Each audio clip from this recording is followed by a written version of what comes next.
마태복음 8장 14절에서 22절 한 절씩 교대로 봉독하겠습니다. 예수께서 베드로의 집에 들어가사 그의 장모가 열병으로 앓아 누운 것을 보시고 그의 손을 만지시니 열병이 떠나가고 여인이 일어나서 예수께 수종들더라.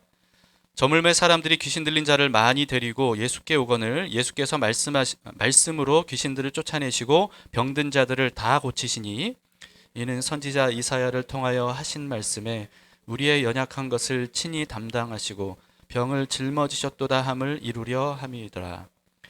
예수께서 무리가 자기를 에워싸는 것을 보시고 건너편으로 가기를 멸하시니라. 한 서기관이 나와 예수께 아뢰되 선생이여 어디로 가시든지 저는 따르리이다. 예수께서 이르시되 여우도 굴이 있고 공중에 새도 거처가 있으되 인자는 머리 둘 곳이 없다 하시더라. 제자 중에 또 한 사람이 이르러 주여 내가 먼저 가서 내 아버지를 장사하게 함께 예수께서 이르시되 죽은 자들이 그들의 죽은 자들을 장사하게 하고 너는 나를 따르라 하시니라. 아멘.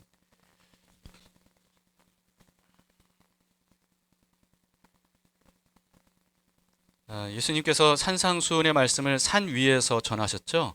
그 모든 말씀을 다 마치고 난 다음에 산 아래로 내려오셔서 사람들 틈으로 들어가십니다. 그때부터 예수님께서 이제 본격적으로 환자들을 이제 고쳐주시는 그런 일들을 하셔요.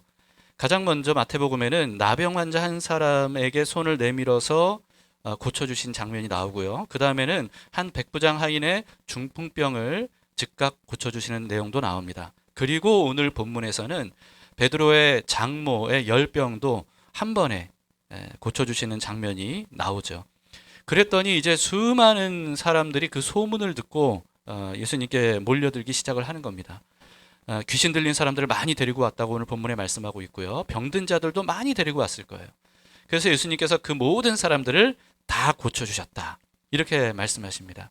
이걸 통해서 우리가 알 수 있는 것은 예수님을 만나면 고치지 못할 질병이 없다라고 하는 것이죠. 그런데 마태는요, 이 일이 그냥 그 치유의 사역인 것이 아니고 구약의 예언을 성취하시기 위한 일이라고 그렇게 설명을 해주고 있습니다. 오늘 보면 17절입니다. 이는 선지자 이사야를 통하여 하신 말씀에 우리의 연약한 것을 친히 담당하시고 병을 짊어지셨도다 함을 이루려 하심이더라. 이렇게 말씀하는데요. 이 그 17절에서 말씀하고 있는 이 내용은 이사야서 53장 4절에서 6절을 축약한 내용입니다. 53장을 축약한 내용이라고 볼 수 있죠. 같이 보시면 이사야서 그는 실로 우리의 질고를 지고 우리의 슬픔을 당하였거늘 우리는 생각하기를 그는 징벌을 받아 하나님께 맞으며 고난을 당한다 하였노라. 그가 찔림은 우리의 허물 때문이요 그가 상함은 우리의 죄악 때문이라. 그가 징계를 받음으로 우리는 평화를 누리고 그가 채찍에 맞음으로 우리는 나음을 받았도다. 우리는 다 양 같아서 그릇 행하여 각기 제 길로 갔거늘 여호와께서는 우리 모두의 죄악을 그에게 담당시키셨도다. 앞으로 오실 메시아가 이런 사역을 하실 것인데, 그런데 그냥 고쳐주시고 낫게 하시고 평화를 누리게 하시는 게 아니라는 거죠. 그냥 그렇게 하시는 게 아니라 그 모든 것들을 예수님이 그 구원자가 대신 짊어질 것이다 라고 하는 것을 예언한 것이고, 마태는 바로 그것을 지금 예수님이 성취하고 계신다 이렇게 말씀하고 있는 겁니다. 그러니까요, 여러분, 오늘 이 본문에 예수님께서 온갖 질병이 있는 사람들, 그리고 또 귀신 들린 사람들, 이 모든 사람들을 다 고쳐주신 것, 이것이 다름 아니라 예수님께서 이와 같이 대신 질병과 약함과 죄악을 짊어지시는 사건이다 라고 하는 것을 알 수가 있습니다. 그러니까 예수님께서 한 사람 한 사람 고쳐주신 것은 단지 그냥 어떤 강력한 능력으로 질병 자체를 떠나가게 하셨다라기보다는 그 모든 질병들을 예수님이 가져가셨다 라고 볼 수 있는 거죠. 그것을 성취하기 위한 일이라고 마태가 가르쳐주고 있으니까요. 이를 통해서 우리가 알 수 있는 것은 예수님께서 이 온갖 기적들을 행하신 그 모든 것들은 사람의 질병과 약함을 예수님께서 대신 짊어지시는 작업을 하신 것이라는 것을 알 수가 있습니다. 이 대목에서 우리는 구약의 제사 두 가지를 예수님께서 완성하신 것임을 알 수가 있습니다. 첫 번째는 안수예요. 자, 안수에 대해서는 제가 여러 번 말씀을 드렸는데 죄 사함을 위한 이 제물을 바칠 때 가장 중요한 과정이 이 안수죠. 물론 모든 과정이 다 중요하지만 이게 빠지면 안 되는 과정이 이제 안수입니다. 안수 없이 제물을 바치면 그거는 그냥 도축과 다르지 않다고 말씀드렸어요. 반드시 안수를 해야 제물이 되는 거죠. 자, 그래서 안수하면 어떤 일이 일어난다고 그랬죠? 네, 이게 이제 그 교환 작용이 일어난다고 말씀드렸죠. 교환 작용. 그러니까 죄인이 재물에게 흠없는 재물에게 안수를 하면 그러면 죄인의 죄가 그 흠없는 재물에게 넘어가고 흠없는 재물의 흠없음, 완전 무결함이 안수한 그 사람에게 넘어온다. 라고 하는 거예요. 그래서 원래는 흠없는 재물이었지만 안수하는 순간 죄인의 죄가 넘어갔기 때문에 그 재물은 어떤 상태가 되는 거예요? 죄덩어리가 되는 거죠. 죄덩어리가 되기 때문에 그 죄의 삭슨 사망이기 때문에 반드시 그 재물을 죽여야 되는 거예요. 완전히 피를 다 뽑고 죽여서 불태워야 되는 거죠. 이게 바로 이제 구약의 제사입니다. 그런데 여러분 예수님께서 바로 이것을 성취하시는 위해서 지금 이 일을 하고 계신다라고 하는 겁니다. 두 번째는 피뿌림이에요. 안수를 마친 제물은요 죽여서 그 피를 다 뺍니다. 그리고 그 피는 제사장이 가져다가요 부정한 사람이나 또는 부정한 물건에 뿌리거나 발라요. 그렇게 되면 어떻게 되냐면 부정했던 것들이 또 사람이 거룩해지죠. 자, 율법에 의하면 기본적으로는요 부정한 것과 정결한 것이 접촉이 일어나면 그러면 부정해진다고 합니까? 정결해진다고 합니까? 부정해지죠. 이거는 뭐 율법이 아니더라도 너무 당연한 거 아니에요? 깨끗한 손으로 더러운 걸 만지면 더러웠던 게 깨끗해지나요? 아니면 깨끗했던 손이 더러워지나요? 당연히 깨끗했던 손이 더러워지죠. 그러니까 이제 그 깨끗한 것과 더러운 것이 만나면 함께 더러워지는 것이 이게 상식적이기도 하고 율법의 원리이기도 합니다. 그런데 율법에는요 유일하게 예외적인 게 있다는 거예요. 유일하게 예외적인 거. 그게 뭐냐면 부정했던 것이 거룩한 제물의 피와 접촉할 때예요. 그래서 이 그 거룩해진 제물의 피를 뿌리거나 바르게 되면 그 사람이나 그 물건이 거룩해진다라고 말씀하고 있는 거죠. 예수님께서 바로 그것을 성취하고 계시는 겁니다. 이 두 가지를. 자, 예수님께서 나병 환자에게 손을 대셨어요. 근데 나병 환자에게 원래 손을 대야 돼요, 말아야 돼요? 대서는 절대 안 되죠. 네.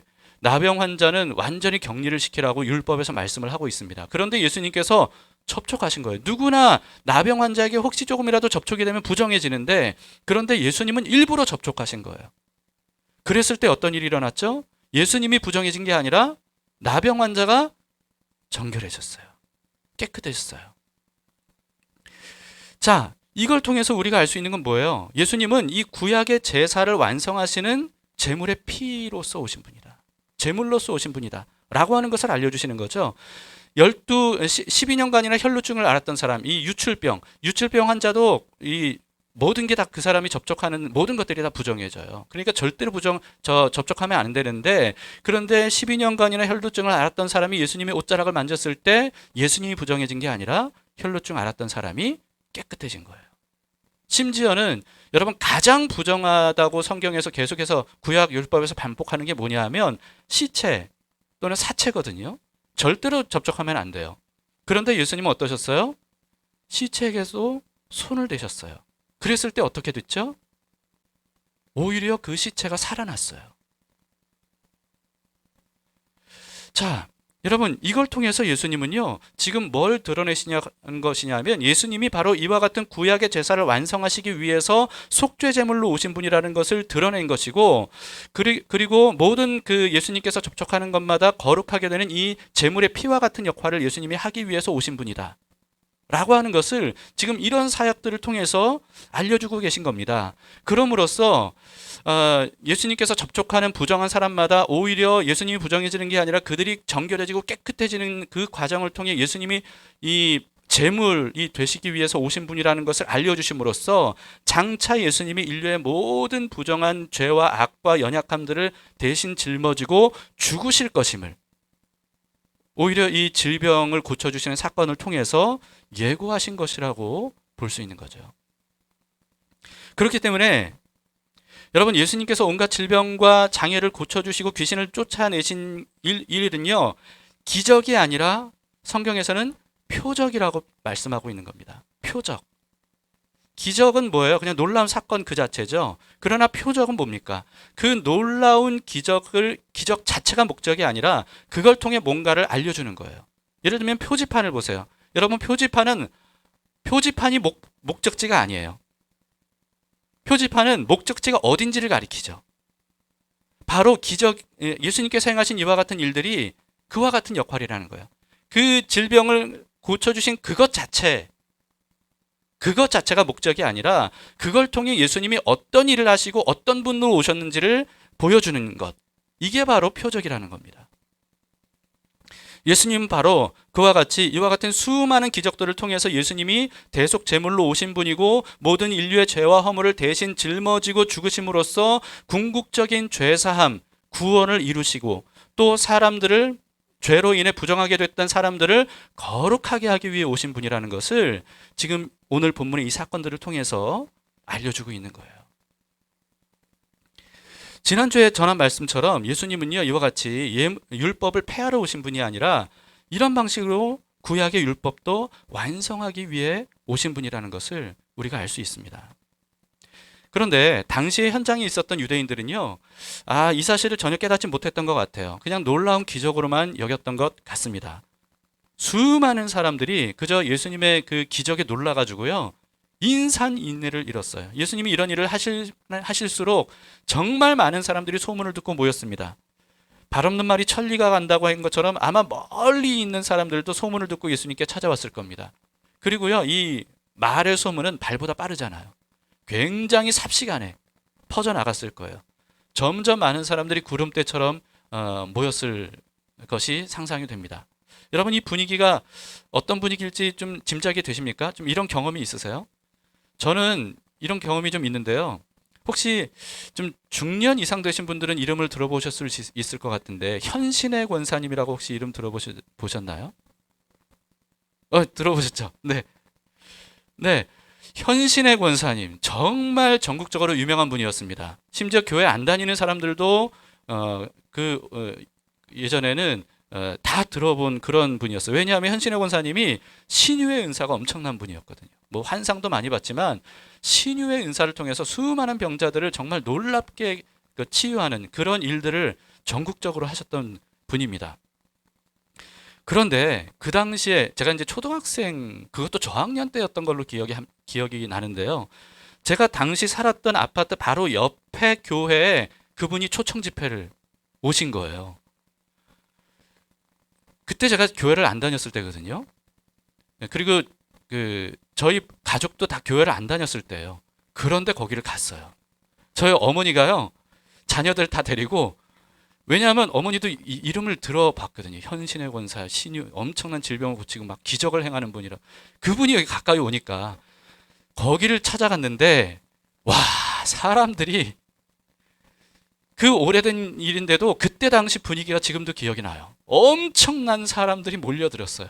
그리고 뭐 무슨 집회를 어떻게 했는지는 기억이 안 나지만 구름대같이 몰려든 사람들이 그 현신의 권사님 안수 받기 위해서 줄을 그냥 뭐 끝도 없이 섰던 그게 지금도 기억이 납니다. 저희뿐만이 아니라 아마 교회를 안 다녔던 사람들도 거기에 굉장히 많이 모였던 것 같고, 제가 살았던 그때 개봉 아파트 옆에 있는 교회 이름은 생각이 안 나요. 근데 그 개봉동 일대 모든 사람들, 그 옆에 있는 광명시에 있었던 사람들도 아마 거기 소문 듣고 모였던 것 같습니다. 자, 현신의 권사님이 떴다 해도 이 정도인데, 여러분, 예수님께서, 현신의 권사님이 수많은 신유의 은사를 통해 많은 사람들을 고쳤지만 모든 사람들의 질병을 다 고친 건 아니거든요. 그런데 오늘 본문에 의하면 예수님은 어때요? 예수님은 모든 질병을 다 고쳐주셨다는 거예요. 그러니 여러분, 이때 분위기가 어땠겠습니까? 얼마나 많은 사람들이 몰려들었겠어요. 아마 뭐 사람들이 밀고 밀리면서 아수라장이 됐을 거예요. 그러니까 이 정도로 몰려들면 이건 상황이 굉장히 위험할 수 있습니다.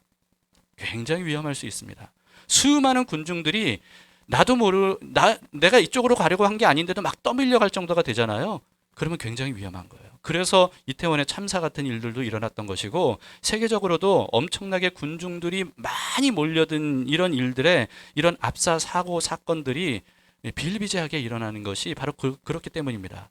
아마 그래서 예수님께서 제자들에게 황급하게 갈릴리 호수 건너편으로 가자고 하셨던 것 같아요. 18절을 보세요. 예수께서 무리가 자기를 에워싸는 것을 보시고 건너편으로 가기를 명하시니라. 건너편이라는 것은 이제 그 갈릴리 바다 건너편이거든요. 그러니까 배 타고 가자는 거예요. 배를 띄워서 타고 가시면 더 이상 군중들이 몰려들 수가 없으니까 안전을 위해서 그랬던 것 같습니다. 그런데 이렇게 예수님께서 제자들과 함께 배를 타고 가려고 하는 그때 한 서기관이 그 인파를 뚫고 예수님께 찾아가서 다급하게 예수님께 이렇게 말해요. 19절입니다. 한 서기관이 나와 예수께 아뢰되 선생님이여 어디로 가시든지 저는 따르리이다. 자, 이에 대해서 예수님이 어떻게 대답하셨어요? 예수께서 이르시되 여우도 굴이 있고 공중의 새도 거처가 있으되 인자는 머리 둘 곳이 없다 하시더라. 자, 여러분 예수님의 이 대답이 무슨 뜻인지 아시겠습니까? 혹시 동문서답처럼 그렇게 느껴지십니까? 서기관은요, 그 당시에 어떤 사람들이었냐면 정치적 또 종교적인 지도자층에 있었던 사람이에요. 그러니까 엘리트층이죠. 유대인들 중에서.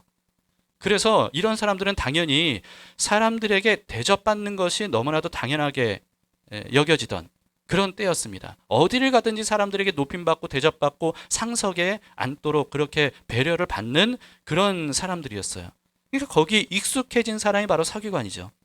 그런데 이 서기관이 예수님을 따르겠다는 거예요. 어디로 가시든지 따르겠다는 거예요.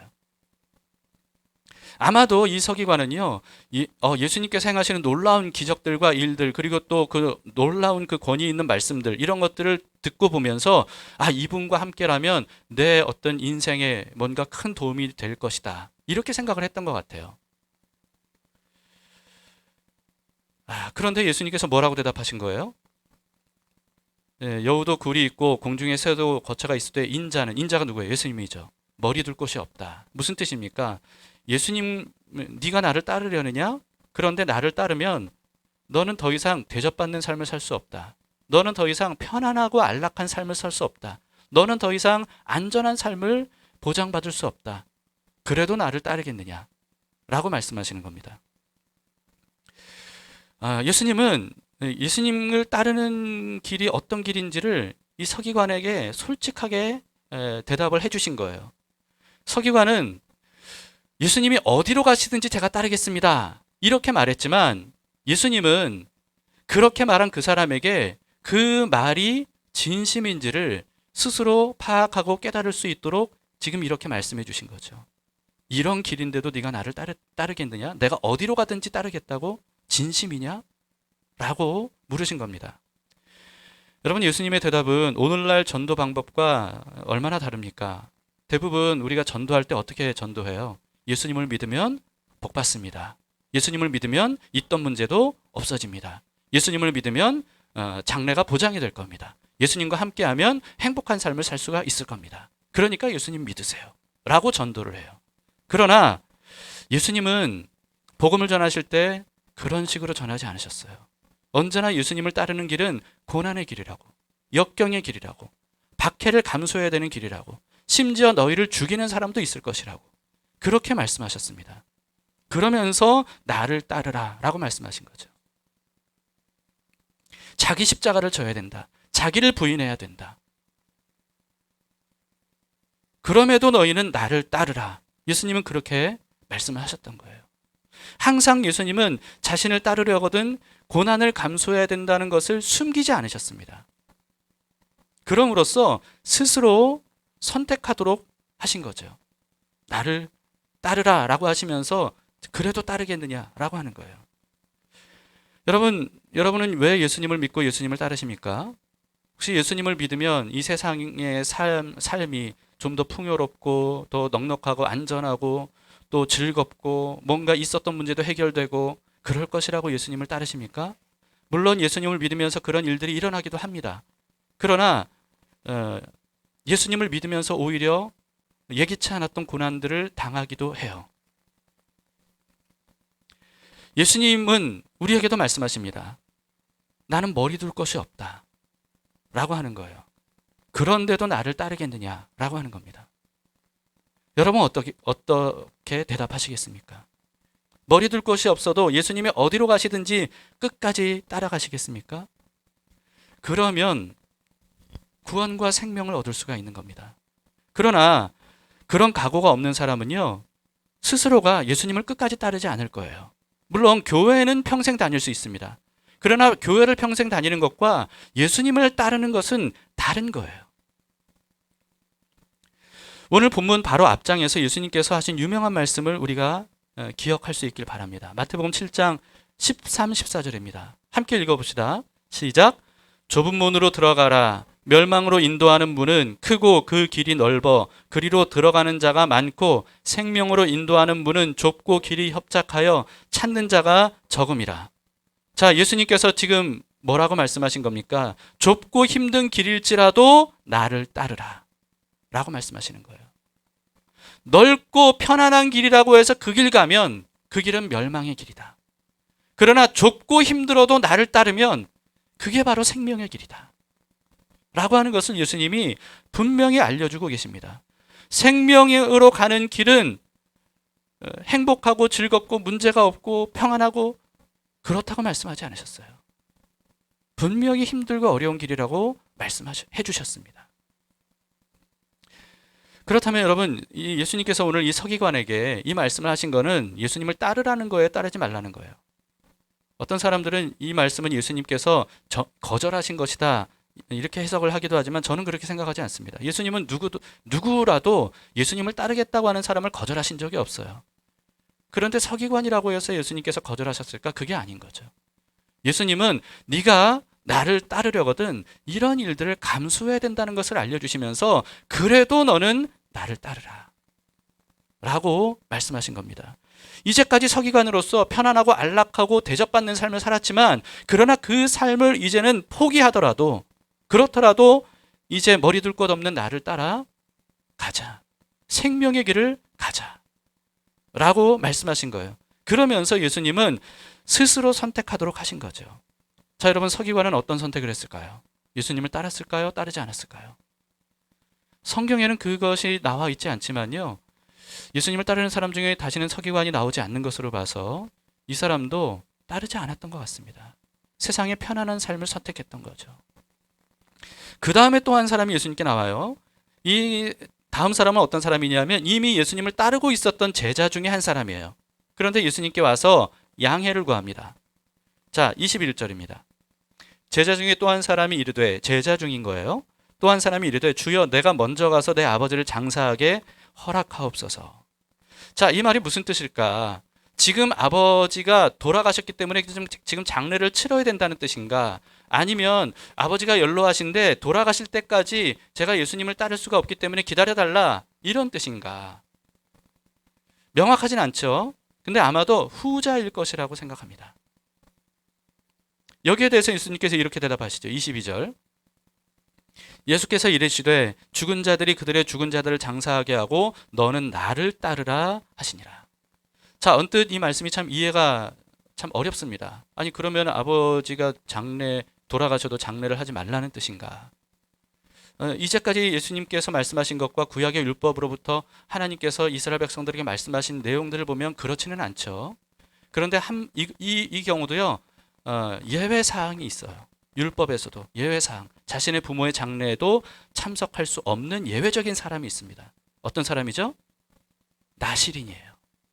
예, 나실인. 그래서 저는 오늘 이 말씀이 예수님은 이 제자에게 나실인으로 살라 이렇게 말씀하신 것으로 보여집니다. 이건 제 개인적인 해석이에요. 다른 어떤 주석들을 살펴봐도 그렇게 해석하는 데는 사실은 없더라고요. 그런데 저는 예수님의 이 말씀이 결국은 유일하게 예외적인 나실인의 경우를 말씀하신 것 같아요. 여러분, 나실인이라는 말의 뜻이 뭔지 말씀을 드렸죠. 하나님께 바쳐진 구별된 사람. 이게 이제 나실인입니다. 그런데 이 나실인이라는 말이 이 구별된 사람이라고 하는 뜻의 말이 신약 성경에는 어떻게 표현이 되어 있다고요? 성도라고 표현이 되어 있는 거예요. 그러니까 예수님께서는 이 제자에게 지금 구별된 사람, 거룩한 사람으로 살라. 그러기 위해선 나를 따르라. 라고 말씀하시는 거예요. 여러분, 이 사체에 접촉하지 않는 것이 이제 나시린이 해야 될 일이죠. 왜냐하면 이 사체, 죽음이라고 하는 것은 죄의 가장 최후 대가, 결론입니다. 그렇기 때문에 죄악의 끝이 바로 이 죽음인 거예요. 그러니까 가장 부정하고 부정한 것이 바로 죽음이죠. 그러니까 여기서는 장례를 치르지 말라는 의미가 아니고 거룩하게 살아야 된다. 그러기 위해서는 나를 따라야 된다. 라고 예수님께서 말씀하신 것으로 우리는 볼 수 있는 겁니다. 부모의 장례를 무시하라는 뜻이 아니고요. 어떤 상황에서도 예수님을 따르는 성도로서 예수님을처럼 구별되고 거룩한 삶을 살기 위해 예수님을 따르는 삶, 그것이 최우선이 되어야 된다는 것을 말씀하고 있습니다. 예수님은 오늘 이 말씀을 통해서 우리에게도 말씀하시는 거예요. 나를 따르라. 나를 따르라. 이 말씀은 항상 그러셨듯이 강요가 아닙니다. 초대입니다. 초대. 본인이 선택을 해야 되죠. 근데 여러분, 이 초대는요, 거절해도 괜찮은 초대는 아니에요. 영원히 사느냐 영원히 죽느냐가 달려있는 초대입니다.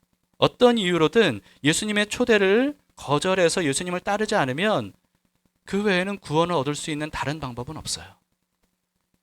그러나 아무리 힘들고 고달파도 예수님을 따르라는 이 초대에 응하면 그러면 영원한 구원과 생명을 얻을 수가 있습니다. 요한계시록은 어떤 책이라고 여러분 생각하십니까? 처음부터 끝까지 거의 그 심판에 대한 내용들이 많잖아요. 그런데 그래서 요한계시록을 심판을 주제로 쓰여진 성경이라고 생각하기 쉽지만 아닙니다. 요한계시록의 주제는 영원한 구원이에요. 심판은요, 구원을 위한 심판입니다. 마치 이집트에서 이스라엘을 건져내시기 위해서 이집트에게 10가지 심판, 재앙을 내리셨던 것과 같은 것이죠. 구원을 위한 심판인 거예요. 주제는 구원입니다. 그런데 요한계시록에는요, 어떤 사람이 구원을 받는 14만 4천인지, 여러분 14만 4천 명이 아닙니다. 14만 4천이에요. 그냥 어떤 사람이 구원을 받는 14만 4천에 해당되는지 분명히 알려주고 있어요. 요한계시록 14장 4절입니다. 이 사람들은 여자와 더불어 더럽히지 아니하고 순결한 자라. 그 다음에 어린 양이 어디로 인도하든지 따라가는 자며 사람 가운데에서 속량함을 받아 처음 익은 열매로 하나님과 어린 양에게 속한 자들이니라. 자, 구원받은 14만 4천 명이 어떤 사람들입니까? 어린 양 예수 그리스도께서 어디로 인도하든지 따라가는 자라는 거예요. 여기서 그냥 예수 또는 그리스도 또는 구원자 이런 게 아니라 어린 양이라고 표현한 것이 굉장히 중요합니다. 고난받고 대속 제물로 죽으신 하나님의 아들, 영원한 속죄 제물, 어린 양. 그 길은 이 세상에서의 삶에서는 고난의 길일 수 있어요. 왜냐하면 어린 양은 죽기 위해 바쳐진 제물이기 때문에 그렇습니다. 그러나 그 사람들만이 최후의 심판에 구원을 얻을 수 있다라고 하는 거죠. 그리스도인들이 가장 좋아하고 가장 많이 암송하는 구절이 시편 23편이라고 해요. 시편 23편. 그런데요, 이 말씀에서도 그 사실을 알려주고 있습니다. 선한 목자이신 예수님을 끝까지 따라가야 그래야 쉴만한 물가 푸른 풀밭으로 도착하게 된다는 거죠. 그런데 그 과정에 어떤 길이 있어요? 사망의 음침한 골짜기가 있어요. 원수들이 나와요. 그럼에도 불구하고 그 모든 두려움, 그 모든 불안함을 극복하고 오직 목자 되시는 여호와 하나님을 끝까지 따라가면, 사망의 음침한 골짜기라도 끝까지 따라가면, 그러면 결국은 구원을 상징하는 쉴만한 물가 푸른 풀밭으로 인도함을 받을 것이다. 이게 바로 구원의 길이다 말씀하시는 겁니다. 출애굽한 이스라엘 백성들이 곧장 가나안 땅으로 들어간 것이 아니라 사람의 힘으로는 생존조차 할 수 없는 광야 길을 반드시 통과해야 됐다는 것은 우리에게 굉장한 메시지가 되는 말씀입니다. 여러분, 광야 길에 살아남으려면요, 하나님의 인도하심을 따라가야 돼요. 그게 이제 민수기에서 우리에게 알려주고 있는 말씀 아닙니까? 반면에 인생을 고난과 박해가 싫어서 예수님을 따르지 않는 사람, 그들은 이 세상의 삶에서는 좀 편안하고 안락하고 안전한 삶 또는 부유한 삶을 살 수 있을지 몰라도요, 구원을 얻을 수는 없는 겁니다. 출애굽한 이스라엘 백성들이 자꾸만 이집트로 돌아가려고 했어요. 그게 살 길이라고 여겼어요. 그러나 하나님은 그건 죽는 길이라고 알려주셨습니다. 살 길은 광야 길이 힘들어도 끝까지 하나님의 인도하심을 따라가는 거라는 거예요. 우리가 어느 쪽을 선택하겠느냐라고 하는 거죠. 예수님을 따르지 않는 사람은요, 죄에 대한 영원한 심판을 본인이 고스란히 당할 수밖에 없는 겁니다. 여러분은 나를 따르라는 예수님의 이 초대 말씀에 어떻게 대답하시겠습니까? 예스입니까? 노입니까? 여기에 예스와 노밖에는 없다는 거 아시죠? 글쎄요. 그럼 어떻게 하라는 거예요? 글쎄요면 어떻게 되는 거예요? 근데 글쎄요가 너무 많아요. 글쎄요가 너무 많아요. 그러니까 여호수아도 그렇고요, 엘리야도 그렇고요. 계속 백성들에게 둘 중 하나를 선택하라는 거예요. 누구를 구원자로 모시겠느냐? 네가 어떤 삶을 따르겠느냐? 삶에는 두 가지밖에 없다. 예수님을 따르는 삶과 예수님을 따르지 않고 자기의 길을 가는 사람. 두 길밖에 없다는 거예요. 더 이상 머뭇머뭇거리지 말라고 말씀하고 있죠. 오늘 여러분 교회 들어오시면서 이 초대장 받으셨죠? 초대장 다 받으셨죠? 무슨 초대장인지 좀 어리둥절하신 분들이 계실 거예요. 이 담길교회가 시작된 이래 처음 시도하는 어떤 캠페인에 여러분들을 초대하는 것인데요. 근데 사실은 내용상 어떻게 보면 그동안 담길교회가 해왔던 일이기는 합니다. 그런데 그 일을 전 교인적으로 좀 으쌰으쌰 하면서 좀 해보자라고 하는 거예요. 약 3개월 전에 우리가 교회입니다 캠페인에 먼저 동참하실, 맛보기로 체험하실 분을 모집했었던 거 기억나시나요? 그때 이제 6분이 함께 해주셨고, 이 40일 총 6주간 이 캠페인을 맛보는 시간을 가졌습니다. 그 시간이 주일날 이제 모든 그 일정 다 끝내고 난 다음에 따로 남아서 6주 동안 계속 우리가 나눔을 갖는 그런 시간이었는데, 참여하는 모든 분들이 정말 너무나도 감사하고 기쁘고 행복한 시간이었어요. 그래서 담길교회 전체가 이것을 함께 해도 되겠다라고 하는 마음이 들어서 이번 달 2월 26일 마지막 주일입니다. 그때부터 이제 본격적으로 시작을 하려고 합니다. 생명의 공동체를 세우는 40일 캠페인인데요. 줄여서 이게 너무 길잖아요. 생명의 공동체를 세우는 40일 캠페인. 그래서 생캠 이렇게 부르시면 돼요. 생캠, 생명의 캠페인. 이 생캠은요, 6가지 공동체 고백을 총 40일 6주간 체질화하는 훈련입니다. 체질화. 생캠은 마치 민수기에, 여러분 민수기 얼마 전에 우리가 큐티했지 않습니까?